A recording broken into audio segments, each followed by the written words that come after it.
أعوذ بالله من الشيطان الرجيم. بسم الله الرحمن الرحيم.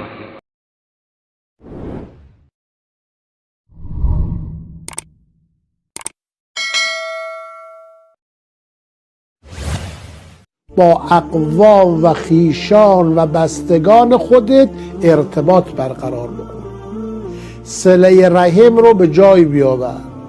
اگر اقوام و خیشان با تو قطع رابطه کردن، تو وصل بشو، تو با اونا ارتباط خودت رو برقرار بکن.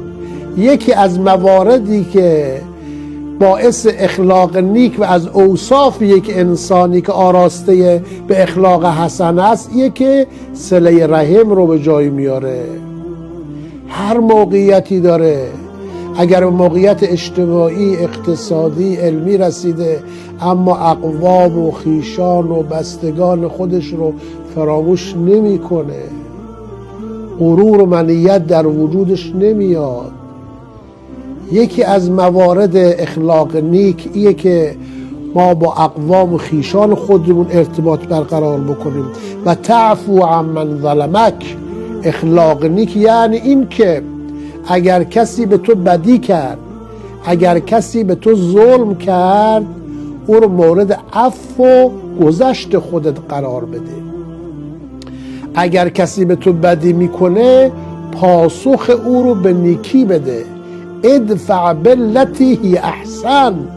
قرآن میفرماید که اگر کسی به شما بدی کرد، جواب و پاسخ او را شما به نیکی بدهید. پس انسانهایی متخلق به اخلاق حسنه هستند که اونها گذشت دارند. اگر کسی به اونها بی احترامی کرد، اگر کسی به اونها بد اخلاقی کرد، اگر کسی به اونها ظلمی کرد، اونها گذشت میکنن. و دیگر تعطی من حرمک. اگر کسی تو رو از دادن چیزی محرومت کرد، تو او رو محروم نگردان، همون لطف و بخشش و گذشت خودت رو داشته باش.